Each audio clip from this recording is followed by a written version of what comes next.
how to use z-test and t-test in analyzing in doing statistical analysis for test of hypothesis. Let's have the introduction of test of hypothesis.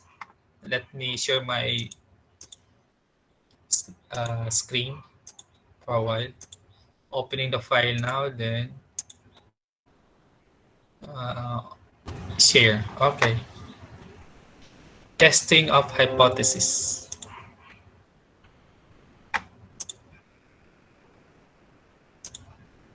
So it is in Word format. Is it now visible, class? Yes, sir. Yes, Okay. sir. Thank you. Yes, sir. Yes, sir. Testing of hypothesis, class, is only applicable for quantitative research. Remember in our introduction the different types of different types of research design. We have quantitative research design, we have qualitative research design, and a mixture of quanti and quali. As I mentioned in my lecture, quantitative research design requires you to formulate hypotheses. But for qualitative research design, it is not a requirement. What you only need would be assumptions regarding your research problem. But if your study is a combination of quanti and quali, you are required to formulate hypotheses. Recall, there are two types of, by the way, statistics is categorized into two: descriptive statistics and inferential statistics. Remember yung inferential statistics, we only get a portion of the population, then we analyze the characteristic of the sample.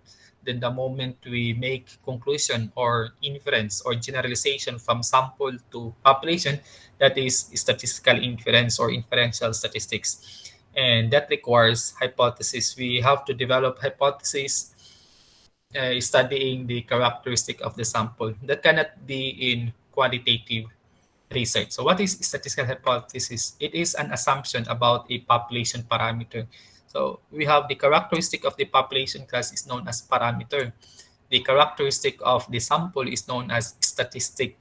So from the sample statistic, it could be the mean, median, mode, standard deviation, variance, and others. Then we utilize that statistic to predict the behavior of the population, and that is known as population parameter. So we have sample mean, then population would be population mean.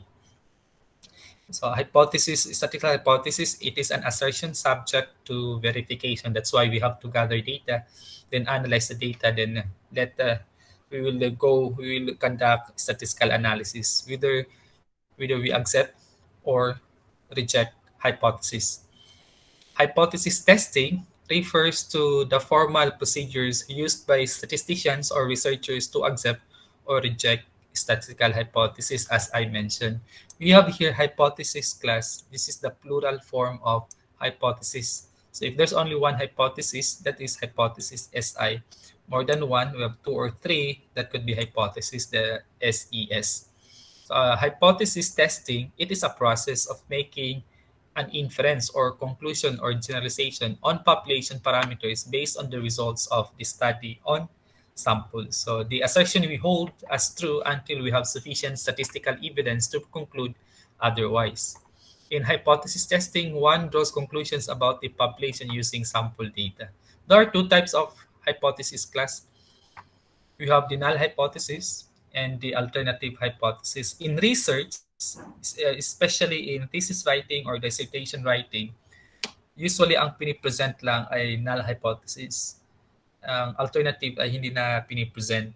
The null hypothesis, class, is denoted by this symbol. So mga books, statistics, and research, H sub O, the symbol for null hypothesis, and is usually the hypothesis that sample observations result purely from chance.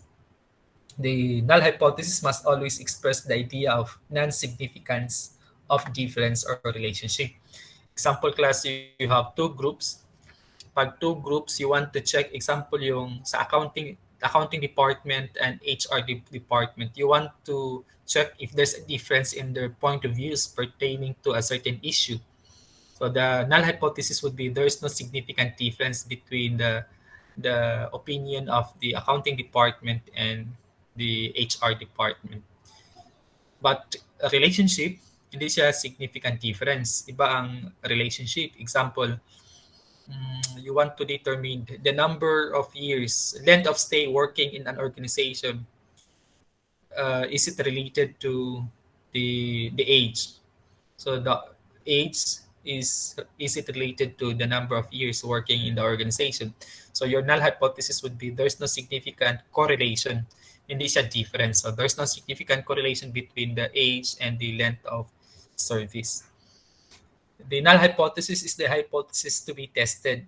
That's why after gathering the data, then analyze the data, then you have now the result. You are going to check if the null hypothesis will be accepted or rejected. Let's have an example. There is no significant relationship between students' age and academic performance. So the age is not correlated to the academic performance. The null hypothesis class, there is no significant difference or significant relationship. Ang alternative can be represented by H sub A. This is the hypothesis that the sample observations are influenced by some non-random cause. So the one that we conclude is true if the null hypothesis is rejected. But hindi na to pinipresent sa research research paper. We have more inputs class about test of hypothesis. You may just visit this link uh, from a YouTube channel. There is a lecture about null hypothesis and alternative hypothesis. Then just read this part. It's about null and alternative hypothesis. For more inputs about hypothesis testing, I indicated here the link. Just visit this link, then try to read and review the difference between null hypothesis and alternative hypothesis. In hypothesis testing class, we are prone to committing type 1 error and type 2 error. Type 1 error, or also known as alpha error. Type 1 error class occurs when the researcher rejects the null hypothesis when, in fact, it is true.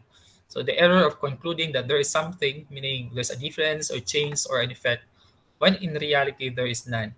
So when we reject a true null hypothesis, that is type 1 error. Let's have an example. Juan is not guilty. If the judge convicts Juan when in fact he is not guilty, the court commits type 1 error.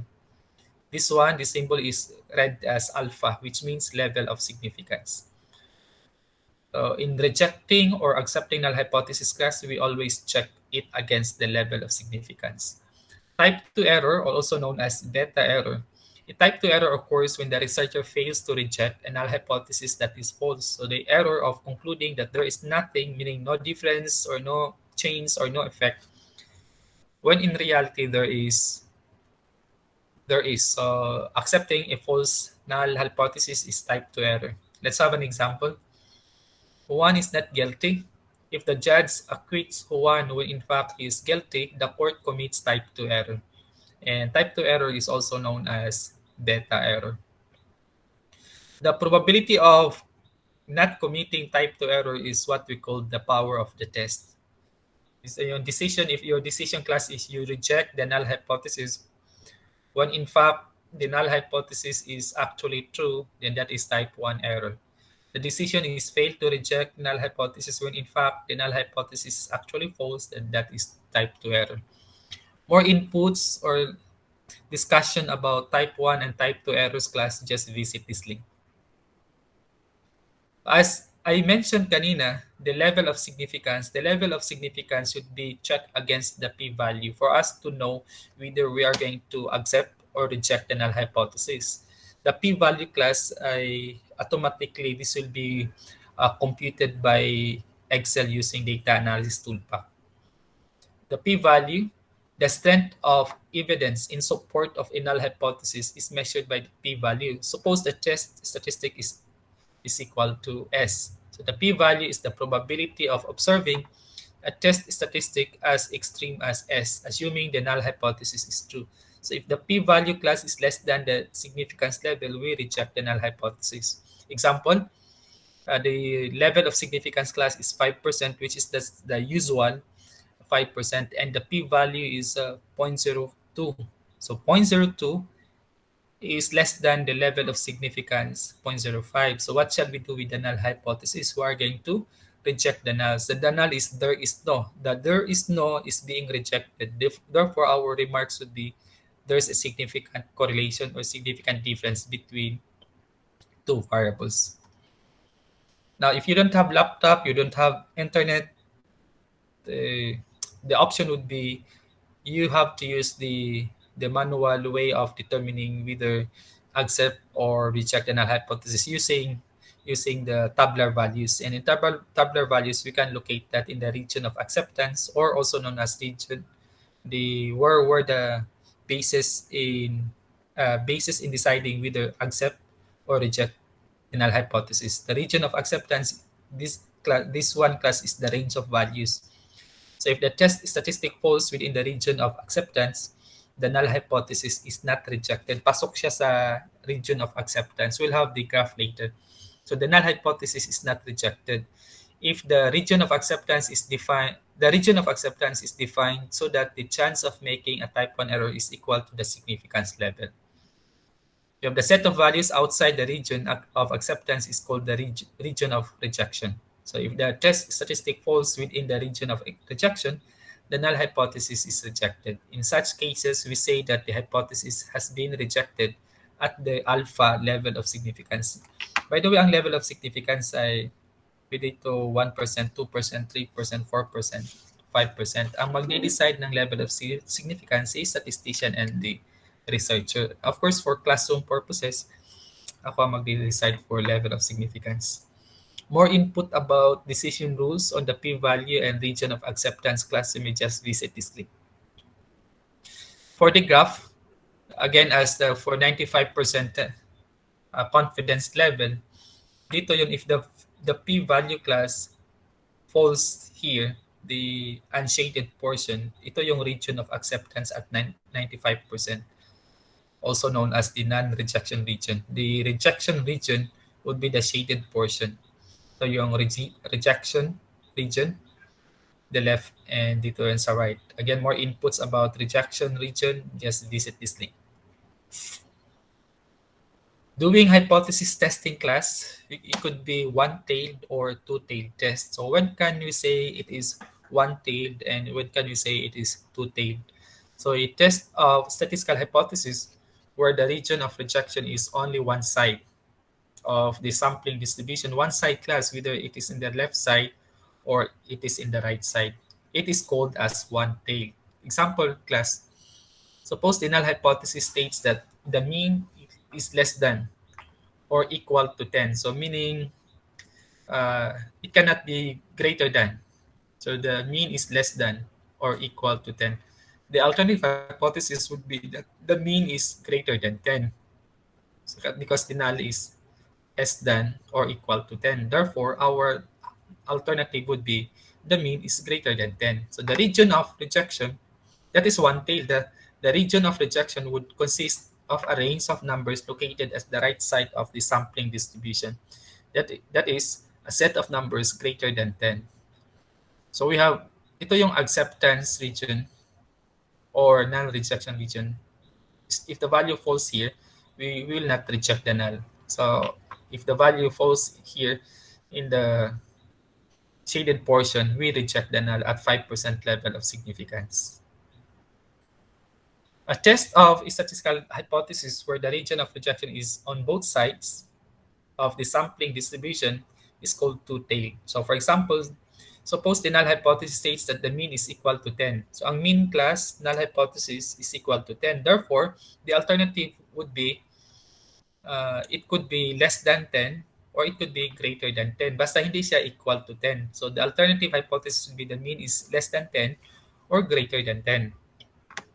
The region of rejection would consist of a range of numbers located on both sides of the sampling distribution. So that is, the region of rejection would consist partly of numbers that were less than 10 and partly of numbers that were greater than 10.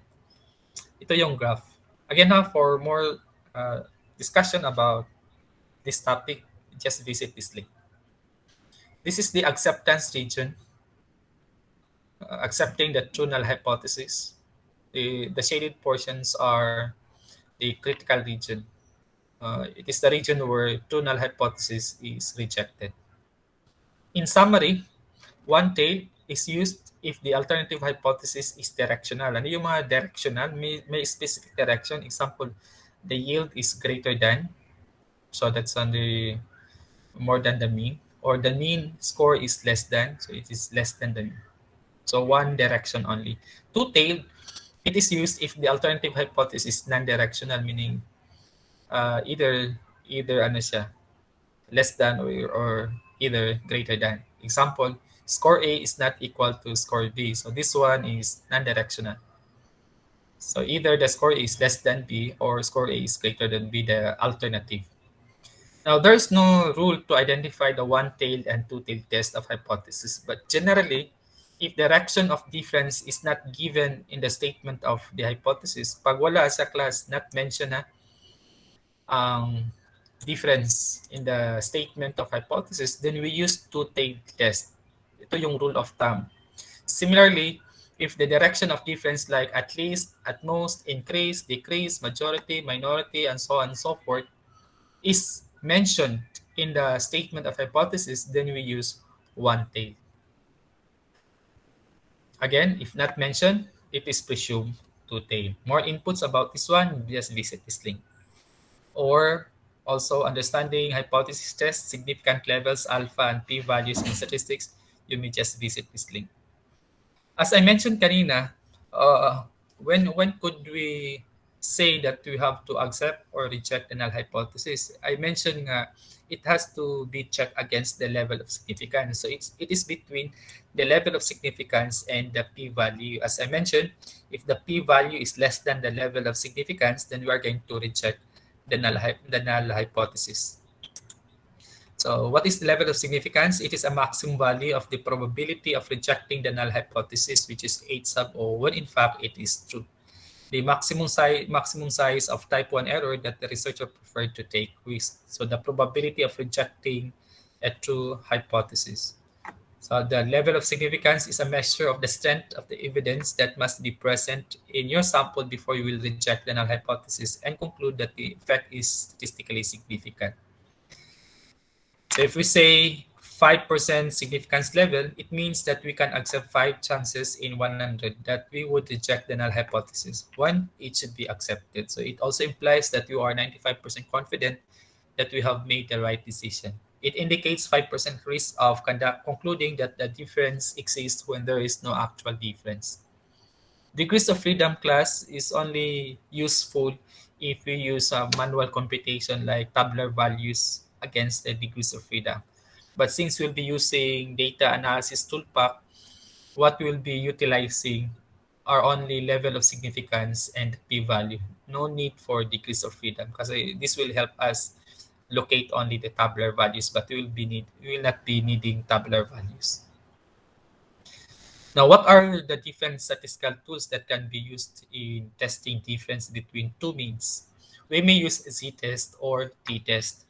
So these are the two tools that can be utilized in determining difference between two means. So kailan gagamitin si z-test? So z-test is used when population standard deviation is known ang standard deviation. And if the total number of sample respondents is greater than 30.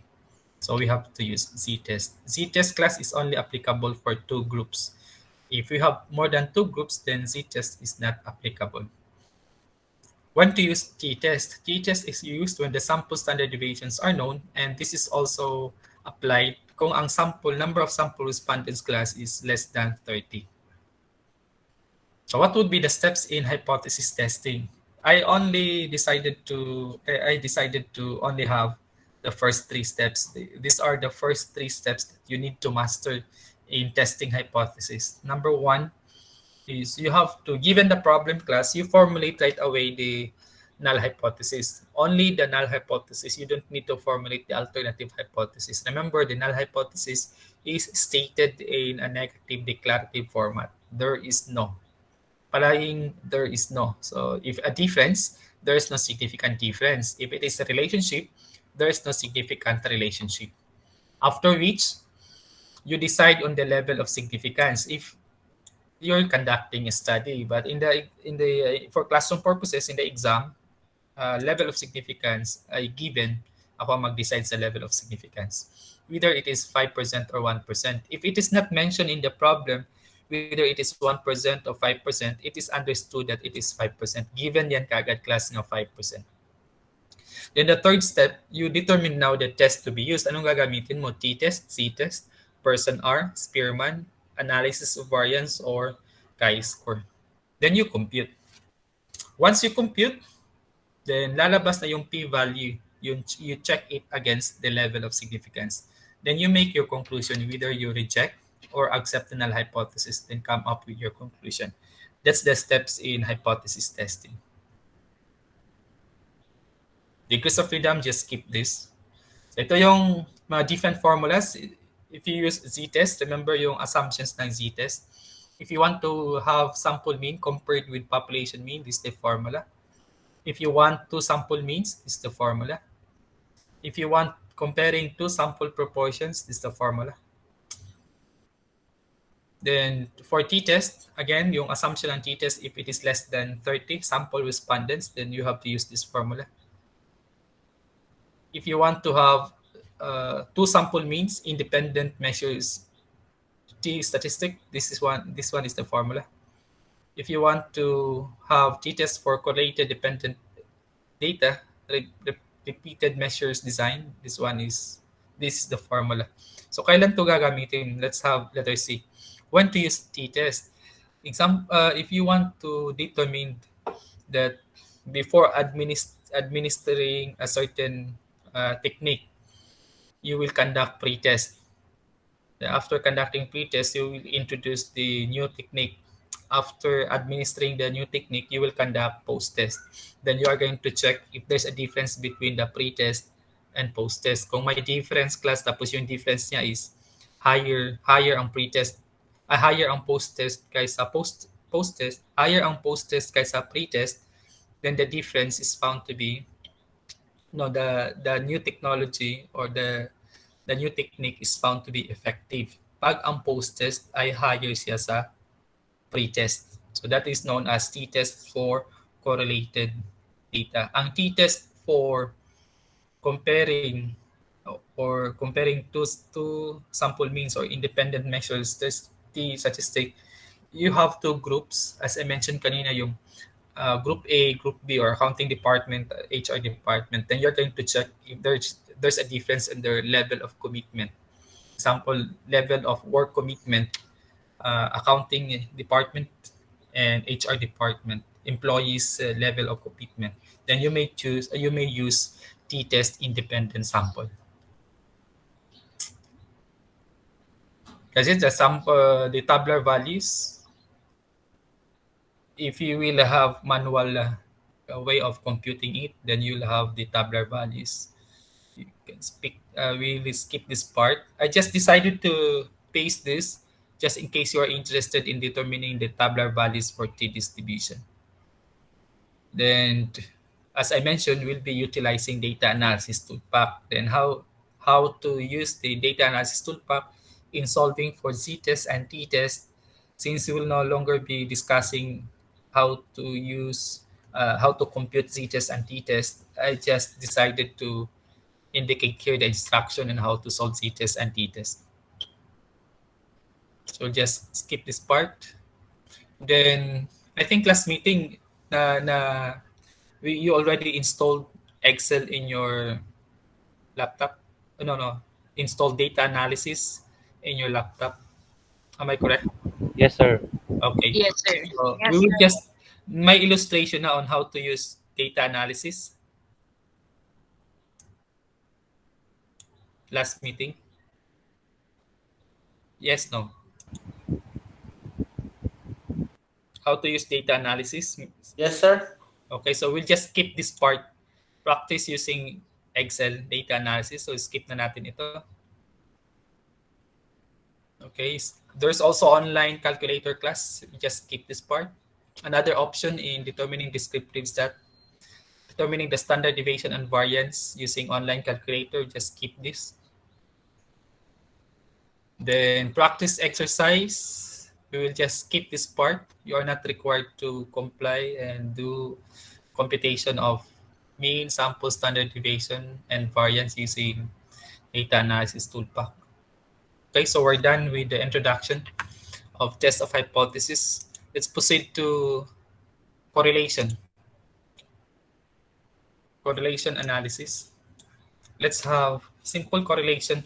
A simple correlation class kasi we also have multiple correlation. Simple correlation will limit only to two variables. So you have X and Y. Example X is years in service versus position is position uh, correlated to the number of years in service in the organization. That's simple correlation. A multiple correlation, one dependent variable versus more than two independent variables. So how would we know if there's a correlation between two or more variables? Even hindi natin isolve class, we just plot the data in a scatter plot. We can determine the type and degree of relationship. We are certain with the type of relationship. If the graph looks like this, the type of relationship is positive or direct. If the graph looks like this, the type of relationship is negative or indirect or inverse relationship. But we are not very sure what degree of correlation. But we are sure nga ito, the degree of correlation here is strong. Why? Close to the linear equation. Ito din ay strong because it is close to the linear equation. But how strong is strong? What specific value? That cannot be determined by simply plotting it in a scatter plot. We have to solve person R. If the graph looks like this, our interpretation would be there's no correlation between the two variables, meaning any change of values in X by any means cannot affect the value of Y. So there's no correlation between X and Y. So what is simple correlation analysis? Correlation coefficient class, it is a numerical measure of linear relationship between two variables. If we say numerical measure, we could have uh, we could have degrees of measurement, meaning it could be perfect, it could be weak, or it could be no relationship at all. It could be moderate, it could be very strong or strong, and that can be solved using a certain formula. The formula was introduced by Carl Person, a German mathematician. Another function of person R is it can determine the type of relationship. So dalawa yung function ng person R class, degree of relationship and type of relationship. So type of relationship, again, as I mentioned, it could be direct or positive, or it could be inverse or negative relationship. Example na negative, as we grow older, our income decreases. There's a negative correlation. As we grow older, our income decreases. Coefficient of determination class, we just square R. So after solving R, you just simply square it. Ang R will tell us how much of Y is due to or can be attributed to X. Or it is the ratio of the explained variation to the total variation. That is the function of coefficient of determination. Of course, there's a formula in solving for R squared, and there's a formula for solving for correlation coefficient. This one. This is the formula class. If you can memorize this, the better. However, memorizing is only for college students. You are now enrolled in the graduate school, you don't need to memorize this kasi ang gagamitin natin ay tumpak. Ito one. How to interpret R? By the way, it should be small letter R, not capital letter R. In statistics, there's a different meaning for capital letter R and small letter R. Universally, the small letter R is always referring to correlation coefficient. And how small letter R would be interpreted, we have to use this range of values. So plus minus 0.5 to 1, strong. Plus minus 0.3 to 0.49, moderate. And we have weak and very weak. More explanations about person R class, you may just visit this link. Scatter plot, yun yung first lecture, yung first slide was referring to scatter plot. So just skip this part. Ito yung scatter plot. Then again, if you're doing manual computation, then tabular values, you need to have the level of significance, then we can determine the tabular values for us to know whether we reject or accept hypothesis. But again, we will not be utilizing this. In-attach ko lang class, paste ko lang dito for further reference. Before deciding to use person-product moment coefficient of correlation, the assumptions must be met. So there are four assumptions. The two variables should be measured at the interval or ratio level. So therefore, class, hindi pwedeng gamitin sa person-product moment correlation if ang data is nominal and ordinal. Remember yung chapter 1. Then there is linear relationship between the two variables. There should be no significant outliers, walang mga extreme values or extreme scores. And the variable should be approximately normally distributed. Let's have an example. This example class, I got this from a book, this study conducted outside of the Philippines, but it was found to be valid. I got this from a book, a statistic book. May adjust. Okay. The given data are the heights of 12 fathers and the corresponding heights of the eldest sons. We know that the variables here are the height of the fathers and the height of the eldest sons. These are related. So the assumption number 2 is achieved. The height of the father, although not the only determinant, is a factor that strongly influences the height of the eldest son. Although there are many exemptions, leaving all other factors constant, we can say that generally the taller the father is, the taller will be the eldest son.